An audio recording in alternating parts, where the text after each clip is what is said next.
I'm the Deputy CEO of Nesta. You may not have heard of it, that's absolutely fair enough. I shall tell you all about what we do and the good stuff that we're working on. And if you've been in the panel just now, we're talking about failure and permission to fail and innovation. I'm going to cover a lot of those themes as well as I talk about the work that we do. So I'm the Deputy CEO. I started at Nesta probably about a year and a half ago. I'm an accountant by trade, so I'm a bit of an interloper in this session, but thank you for the invite. And became Deputy CEO a few months ago. So Nesta is what we call an innovation agency for social good. What does that actually mean in practice? Well, we really try to bring together talent, expertise and funding to try and solve some of society's biggest problems. So we work really creatively to design solutions, we test them really rigorously, and then we try and scale them up. And we try, really, with the main aim and our mission is to try and change millions of lives for the better. So why am I here to talk to you, some data specialists, about data? Well, I think Nesta's work tells us a really important story about the changing role of data in our society. How data's really gone from a tool of monitoring and record keeping to metrics and performance management. And now in the digital age, it's really about how we see the world. It gives us very good understanding of how things work and therefore how we can change them. So the title of my talk today is about transforming society. That's a huge ambition. We're not talking about a reform or an evolution. Something much more radical is what we need, much more complete. And that's not really out of egocentricity or grandiosity. We're really facing big societal challenges, and they can't be fixed by doing things slightly differently. We really need to rethink how we're doing things completely. So at Nesta, we have to practice what we preach. And in 2020, we transformed ourselves into a mission-driven organisation, we call it. So we've set ourselves these three missions. By 2030, in these three different areas we've got across the slide, we're aiming to eliminate the school readiness gap between children born into deprivation and their peers. We're also aiming to halve the prevalence of obesity, and we're aiming to cut household carbon emissions by 28%. So three really huge mission goals that we've got there, and we've set this all by 2030, as I said. So we're calling these goals moonshot goals, and I thought it might be useful to just talk through what is a moonshot and what do we mean by that. I guess without being too literal, it's really a sort of bold, ambitious project like going to the moon that requires not just incremental steps, but really huge leaps and bold advances. Well, the original explanation in President Kennedy's famous Rice University speech in '62, he talked about aiming for the moon would help to organise and measure the best of our energies and skills for the challenges that we are unwilling to postpone. So we're optimistic about the future, and we think that large-scale, meaningful change is more possible now than ever before. But to do that, we need to combine the assets that we have, so that's people, data, money, and culture, in new ways. And each of our three missions across sustainability, education, and health are really in response to big societal challenges.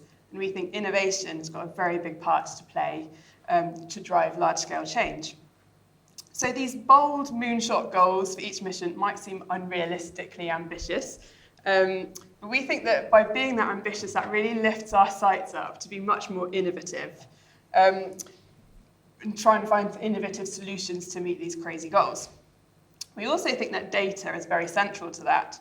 So I know you all as an audience really understand that a data revolution is taking place, and we're trying to push the boundaries of how data can be used in public services and social movements, like identifying earlier problems through predictive analytics, matching resources with needs much more accurately, and tailoring services in highly personalised ways, and combining human and machine intelligence at scale.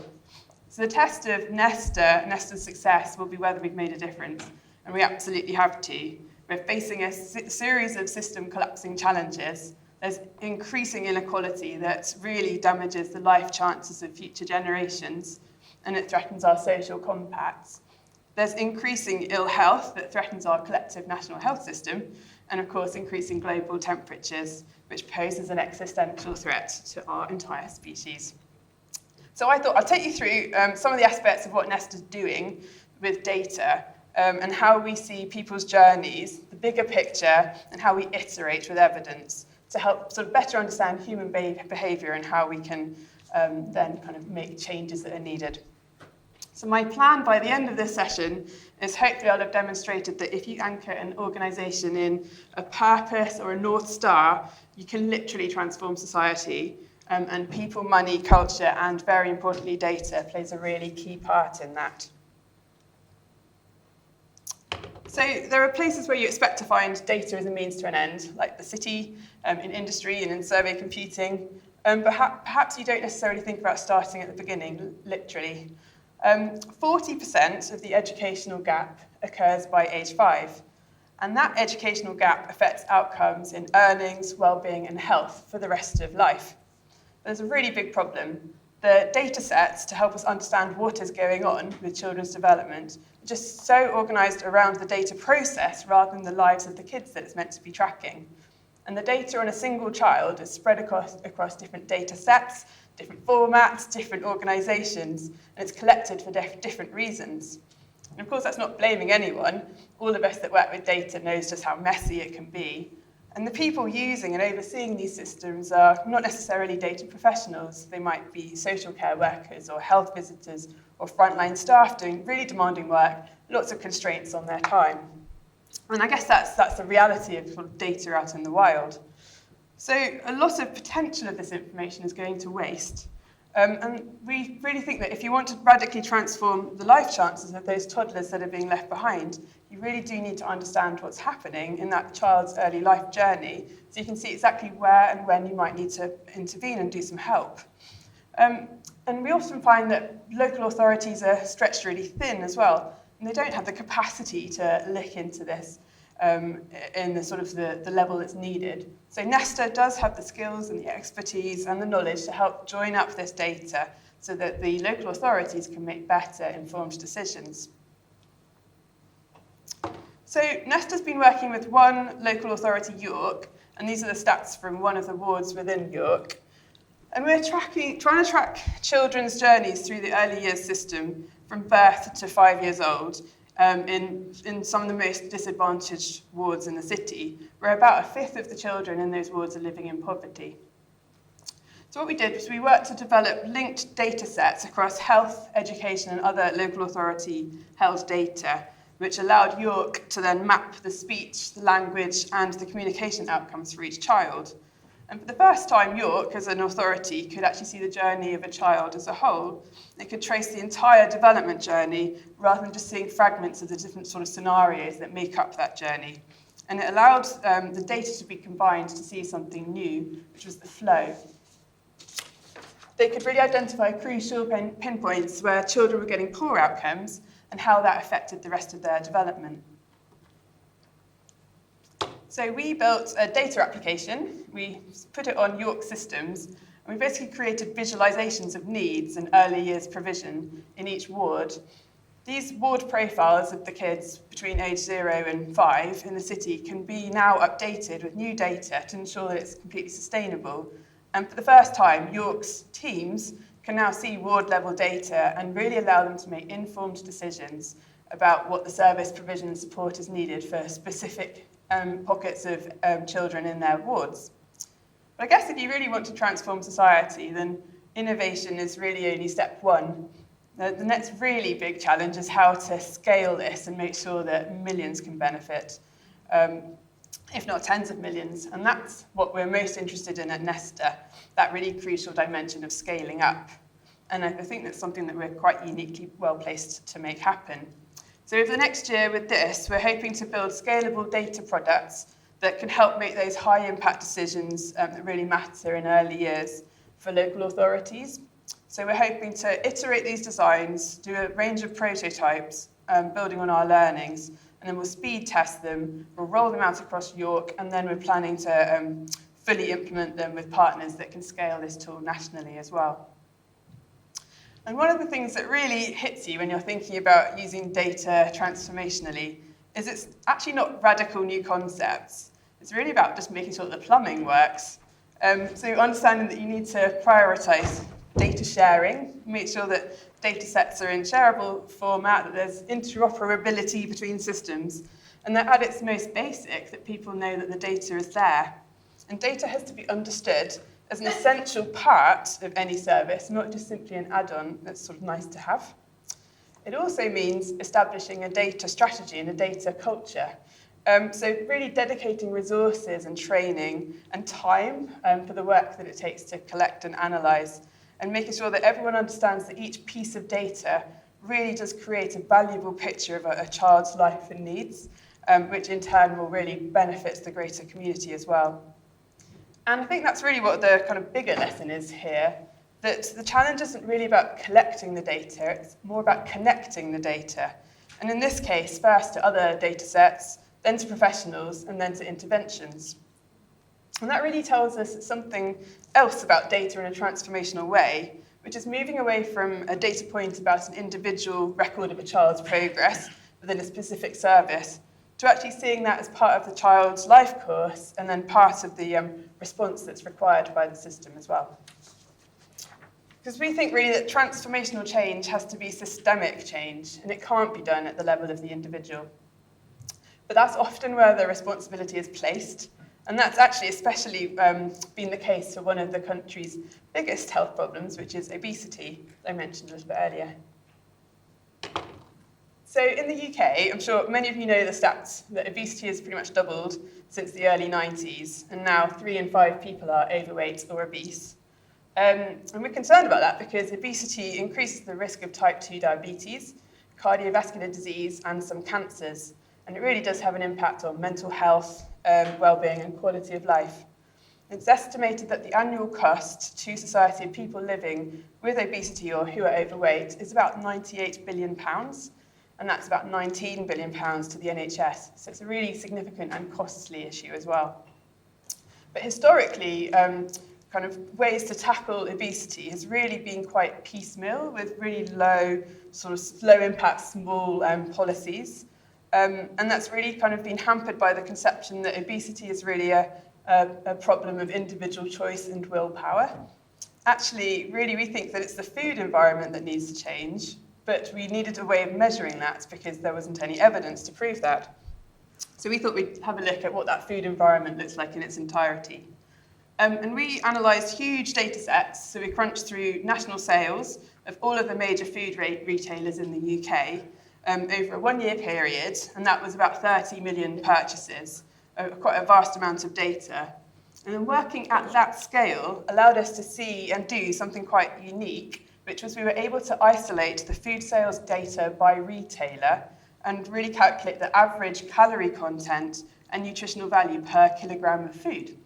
So it kind of allowed us to do a scoring system, make comparisons between the major food retailers, and work out that the average kilogram in some retailers was much higher than others and much healthier than others as well. So we had a kind of a way of moving beyond the individual or the family and what they put into their shopping basket on a particular day, and instead really gauge what a retailer was putting into society overall. And the thing is, the data already existed and it was available. It's just that no one else had thought to collate it and analyse it and work out the big picture and figure out what that system level picture was. And I guess that really does show the sort of power of having transformative moonshot goals. By posing a kind of huge question like how to solve the problem of obesity, you have to look at data you've already got, but in a really novel way, and try and unlock its potential to drive change. And as with our early years work, it wasn't about using new data sources, it was really just about trying to see the connections between the data that already existed. So as a result of this work that we've done, we've actually outlined to government policymakers that they should be setting mandatory calorie targets for the average kilo sold by all of our supermarkets, and that would improve our overall health. And we think that's quite a practical way of creating the change. So you're not policing what people put in their shopping baskets, and you're also not mandating what supermarkets can and can't sell. You're really leaving the retailers to work out what the solution should be. So they could discount fruit and veg, They could put their huge purchasing power into trying to get the food manufacturers to reformulate their food to healthier versions by like reducing salt and sugar, etc. So what we were able to do with the data was just take an abstract, hard to define problem, like the shape of our food environment, and really think about its effect on our dietary behaviours and come up with something quite tangible and actionable. We actually don't think we need that big a change. So we did the measurements of the calorie intake, the average calorie intake of people, and if you reduce the shopping basket by 8% calorific intake, so that's about 216 calories each, then you, from a daily intake, then you have solved the obesity crisis. So really, we know that's not massively realistic to get to in the near term, but we actually do think if we set these mandatory targets, we will be forcing the supermarkets to help us get to that as a solution. And really small changes in our daily, weekly shopping baskets could make quite a difference over the longer term. But obviously it needed a huge amount of work. And I guess what was important here was, again, the sort of theme of ambition and our aim, and to create accountability for food retailers for their decisions, rather than letting individuals be responsible for their individual choices, but really putting the onus onto those retailers. And by aggregating our individual purchasing choices, we're really just able to get sort of to the whole picture of what the system was looking like. And the difference wasn't the data itself, that really was already available, as I mentioned, and it had been for some years. What was different here was the ambition and the need to try and find a way of scaling it. And again, making change at scale is exactly what Nesta is here to deliver. So I'd really love you to have a think. Have you got access to data that you or your clients have that you could really think about a big moonshot question and have a play around and see if there's evidence to back up your hypothesis? I guess that's the crucial thing we found on our missions, that if you work out how to use data effectively at scale, you don't always need people to make big, challenging steps to achieve a meaningful change. In the case of obesity, if we're chopping off a couple of 100 calories a day, that makes a difference. And in the case of the climate, maybe just a few degrees off your heating can also make a difference. So I mentioned at the start we've got 3 missions. Our final one I was going to talk about was as radically ambitious as the rest. We really are aiming to cut the amount of carbon emissions from our homes by around a quarter in 6 years' time. And the reason for this is that 16% of the UK's carbon emissions come directly from heating our homes using fossil fuels. The average UK boiler emits more carbon in a year than if we took 7 transatlantic flights. So decarbonising our home heating has to be a priority. And we think that replacing gas boilers with electric heat pumps is probably going to be the most effective way to cut emissions. But also, really pragmatically, it's not going to happen overnight. So we really needed to find a way of helping households reduce their fossil fuel emissions whilst we're waiting for boilers to be replaced with that greener technology. So how can we meaningfully kind of make that change with the efficiency of our existing boilers? Well, we'd seen the sort of general advice that turning down the flow temperature of a boiler can help save gas and therefore keep your bills down. But no one had really produced any evidence for it. So how much did you have to turn it down by? How much would you save? How much carbon emissions would this save? There just wasn't any data out there.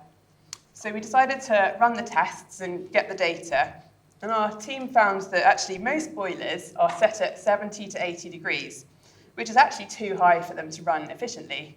And then they found that by turning this down to 60 degrees and optimizing boiler efficiency, households could reduce their gas use, their costs, and their emissions by 8%. And 8% doesn't sound like a huge amount at first glance, but it is actually relatively large when you think that it's just a small and a cost-free change. And we thought it was one that people across the country could do. So could we help them make that change? I guess we felt there was a cost of living crisis going on and people could really benefit from the change if we could scale it and find ways to actually let them know about it. But reaching such a huge segment of the population wasn't the result of a light bulb moment. We used data to test, to iterate, and to build up that evidence base of what would work best to reach certain people in certain segments. And after we spoke with industry and a handful of households, we designed a prototype intervention, which was a web tool, and it gave tailored instructions on how you could change your boiler settings. So we tested lots of different versions of that web tool, and we ran a larger scale experiment with about 3,500 users of an energy advice app, and so that we could feel that we really understood how people were going to make that change. We also conducted a few experiments as well and some modelling to just better understand the interaction between lower flow temperatures, energy use and household comfort, just so that we felt that we had all of the sort of facts needed to help inform the public. And then once we'd kind of done all that experimentation, really we needed to use those insights to develop an intervention that would lower household emissions. So we launched the Money Saving Boiler Challenge, which was a national consumer-facing campaign, and it raised awareness of the savings of reducing boiler flow. And it also pointed consumers to that online tool that I was talking about that would help guide them through the process and optimum settings for their particular boiler and circumstances. Now, it sounds like a lot of work to get people to just turn down a dial on their boiler. But actually, that's the reality of how we think we're going to create effective interventions. And it actually was effective. So we've got the great Martin Lewis talking about our Money Saving Boiler Challenge and all sorts of television stuff. And actually, the campaign managed to reach 9.7 million people. And then we think about 3 million households turn their boiler down, the temperatures down over the course of the campaign. And that saved an estimated 500,000 tonnes of carbon. About £300 million was knocked off of all of our gas bills. And it also saved 157 million, or raised 157 million pounds for HM Treasury as a result of the fact they didn't need to spend as much on the energy price guarantee. So those figures are based on the carbon and the cash savings over 1 year, so the year that we did this project. And actually, we think that if that sort of the continued impact of that work really could run over the next 5 to 10 years into billions of pounds of savings of reduced gas prices, assuming that people kind of can carry on with that reversion of their boiler settings, a really quite meaningful impact. And again, sort of the same theme exists here, that we really looked at something that was already there. There was a common piece of very generic advice, but we put time and effort and energy into turning it into an intervention that could be applied at scale. And we used the very individual action of turning down your boiler to try and create systemic change, and demonstrated that there are lots of small opportunities for transformation on your way to bigger systemic change. And I think what's really important is to iterate, sort of to talk about the importance of experimentation, iteration, and testing. And I know it all sounds very huge and don't you need a lot of money to do that kind of experimentation. And we found not exactly, because this project started off as a really small project, as one of many in our sustainability portfolio that we experimented and we tested with. And just by starting at a very small scale, we were able to just check our hypothesis on a really relatively low cost and dip our toe in the water a little more and scale up to sort of within our budget to then end up with a completely outsized return on investment based on the impact that it delivered, as you can see. And we also do that iterative process so that we can decide which projects aren't working as well, and therefore which projects we should kill. We think that failure is really important, a very important part of innovation. And basically, if we're not failing enough, then we're not being innovative enough. And the key to just is make sure that we haven't gone all in on those failures with our resources, but by doing the test, sleep, repeat as a process, we really minimise our losses and we maximise our chances of success. And I guess it's now in a digital world, we've got this unprecedented opportunity to really test and evaluate our interventions more than ever we have done before. And it seems really obvious, but it's actually surprisingly rare. So a couple of years ago, the National Audit Office highlighted just how rare it was.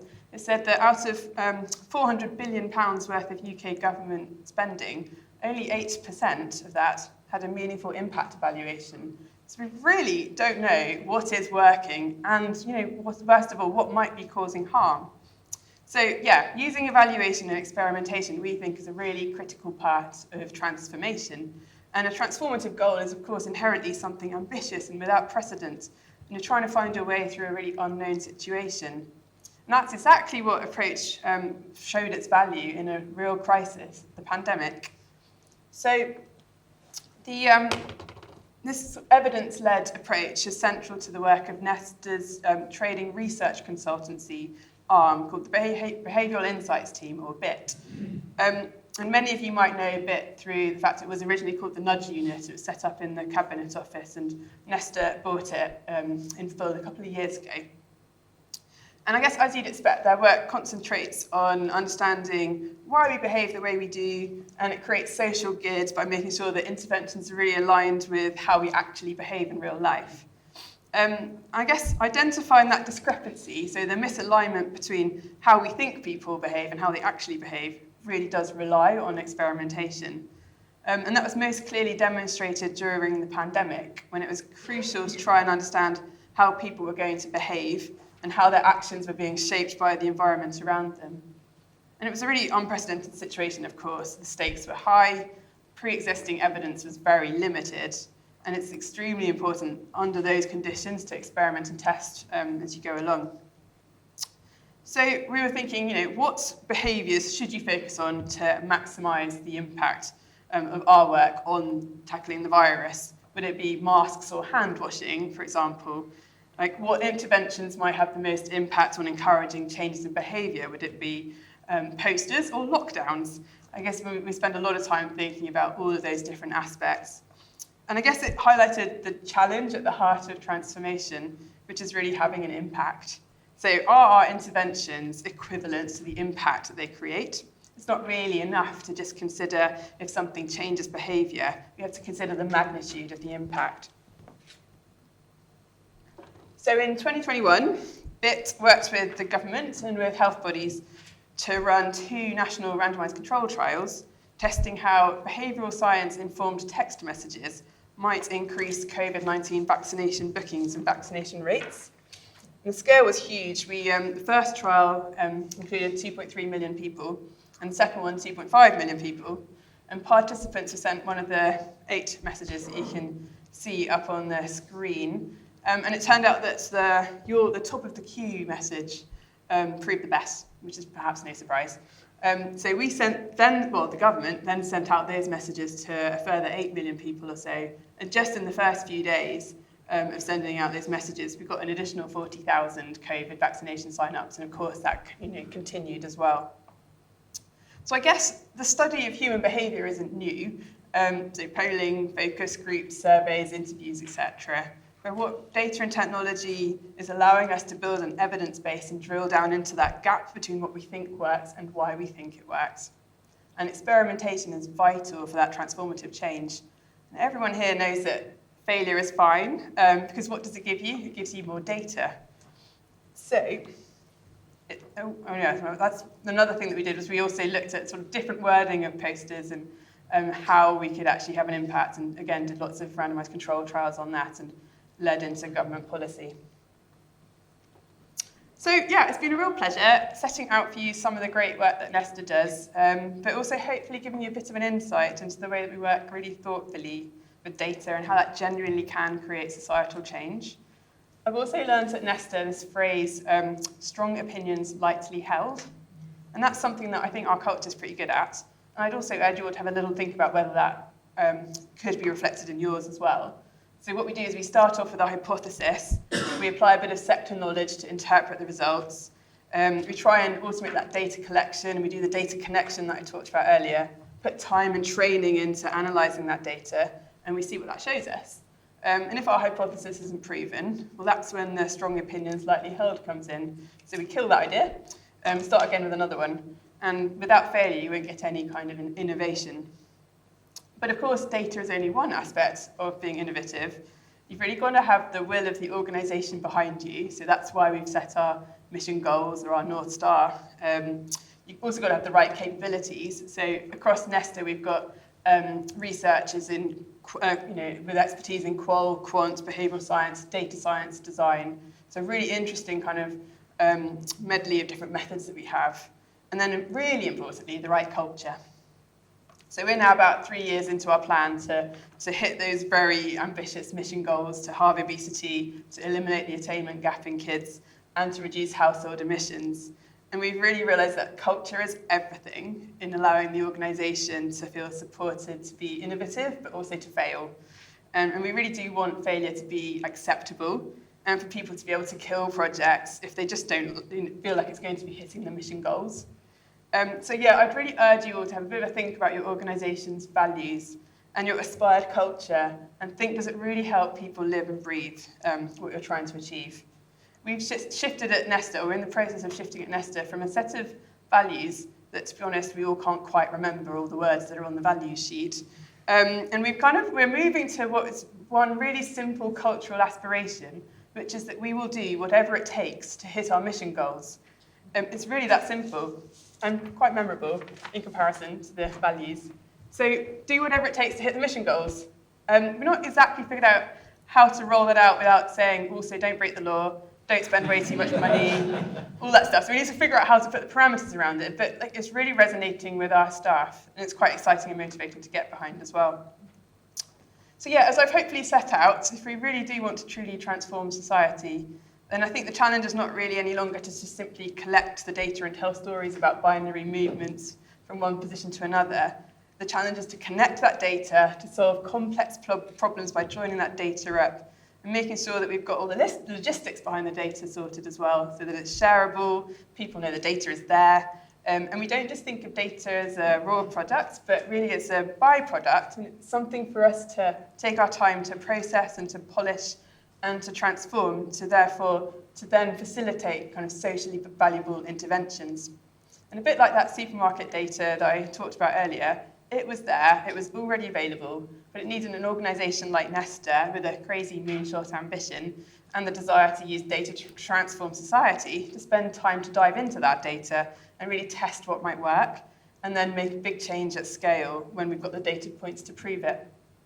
So I guess having worked at an organisation as interesting and mission-driven as Nesta, I'm now firmly of the opinion that if you do set mission goals and you use data-backed evidence to experiment and iterate your way to achieving them, you really can make a big difference in the world. So my challenge to you all is, with all that wonderful data that you or your clients are handling on a daily basis, what crazy moonshot goal can you aim for? Thank you.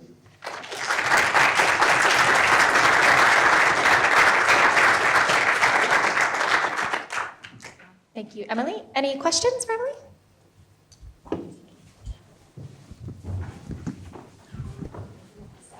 Sorry.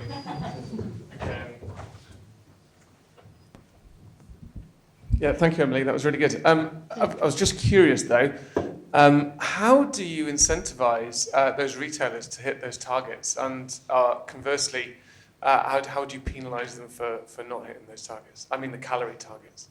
Yeah, so we're trying not to do the stick and carrot approach too much, but we're actually working in partnership with one of the major retailers. And we've been surprised how actually they're driving a lot of this work. So I think they're getting a lot of pressure from their key stakeholders, like their shareholders, customer base as well, to make a bit of a difference in this space, which has been great. So part of our testing and iteration has been actually testing on the shop floor, placing products in certain areas and seeing if that makes a difference to what people buy, etc. So it's been great to have a hands-on partner. And really, so Nesta's got very good links in, I guess, with government policymakers. And we're trying to do the influencing there. So by trying to do this mandatory calorie target for retailers, we actually think, the supermarkets will have to adopt it. There will be kind of no option not to. But by allowing them the space to figure out how they do that themselves, we're hoping that might be a little bit more compelling for them, I guess. You'll have to watch this space, I guess. Sure. Thank you. Just to add on to that, and I'll come your way. It's probably the same reason, but how did you incentivize them to give you that data to begin with? We paid for some data. And then, like I said, when we started working in partnership with this big retailer, and other retailers have noticed as well, so we've got now quite good access to a lot of that industry. And they are all very interested because they know if they won't do this, or they don't join in, they'll get a bit left behind. because that really does seem to be the sort of way that customers are moving. They're very interested in nutritional benefits. Yeah, I was thinking you could kind of gamify it in some way to make it, incentivize them by making a bit of a contest between them to make the most, a basket with this retailer is of this many calories fewer than another, for example. Like the price comparisons. Yeah, because I suppose we do internally have that kind of league table, like I mentioned, of sort of which are the most calorific shopping baskets by retailer. That's an interesting idea to see if we can get that a bit more externally talked about as well. Yeah, thank you. Hello. And as part of that same initiative, did you consider working with local councils to help educate those families affected so that they can make more informed decisions when they are going out shopping? Yes, we did. I guess, we've got limited resources, so we're kind of trying to pick the best way in that we think will have the most scalable chance. And so that's why we've gone down this direct supermarket route. But I think, the proof will be in the pudding in terms of the fact that we need to actually get customers to then make those decisions as well. So it's not currently on the cards in terms of how we can do that education at an individual level, because there's just so much that we can only get done.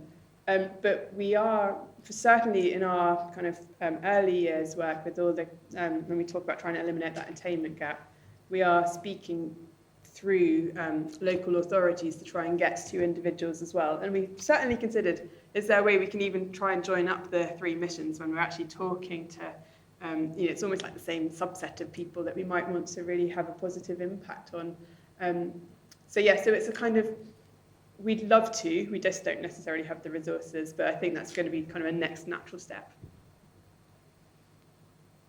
Any other questions?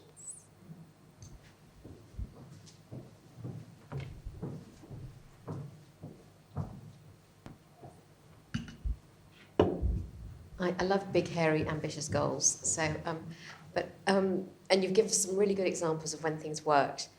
But can you give an example of when something didn't work and why it didn't work? Because actually, I do agree with you that failure actually is probably the best lesson in life. But it'd be good to understand when it didn't work. That's such a good question, and I should have done some more swatting up of some good failures, because I'm talking about failure and then I haven't given an example of a failure. So I failed miserably in my ability to think of any failures. I think because, so I'm struggling to think of a good example for you, and that's partly because it's, I talked about making sure that we're trying to fail small so that we then end up doing that iterative approach and scaling up on the stuff that works. So no, I've actually got not a useful example that I can think of that springs to mind, but I'm going to go away and do some research and swat up on our failures, because that's a very important flag. Thank you.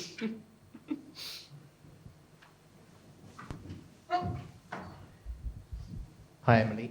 So the moonshot, the North Star goals, the 3 that you showed us, I guess there may be some more behind the scenes.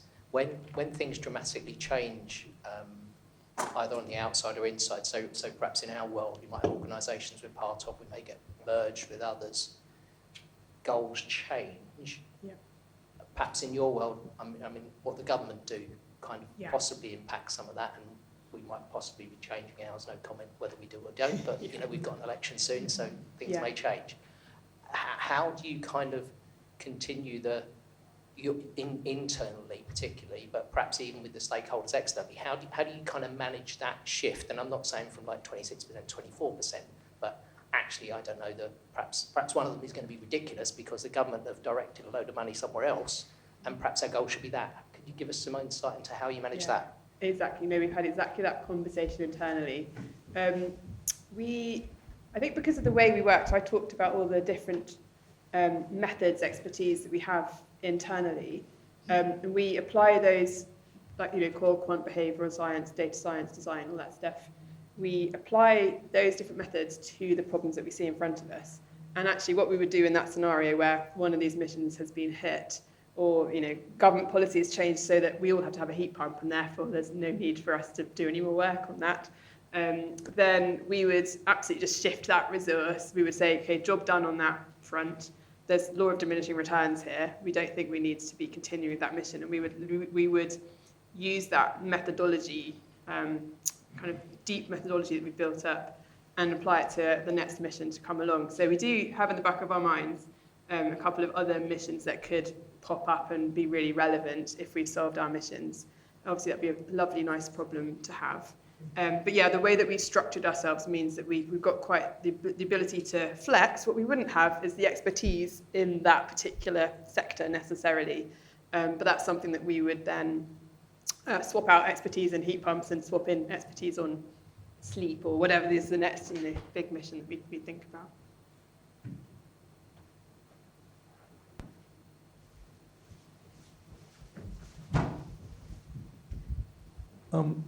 To that point, it seems to be quite independently minded initiatives that you work on. Yeah. I mean, how independent do you actually feel from the funding that you get from the government? We're very lucky. We were given, back in '98, I think it was, a big chunk of money, a big endowment from National Lottery proceeds. And that's now been built up to about £400 million. So we look after that money. And with the earnings of that money, we use that to spend on all the Nesta activities that I talked about. So we are independent. We do have a protector from the government sits on our board and makes sure we don't, witter away that 400 million quid. But actually we are in charge of our own destiny in that we, as long as we're working in line with our charitable objects, which are quite broad, and they cover all the missions we could hopefully want to work on, then we actually do have that autonomy, which is an extremely wonderful and luxurious position to be in. And we're very conscious of that fact, which is why we also need to make sure that we're protecting that endowment for future generations to come as well. It's great. It's really great what you're doing. Thank you. It's really fun. Thank you. Thank you very much, Emily. That was wonderful. My pleasure.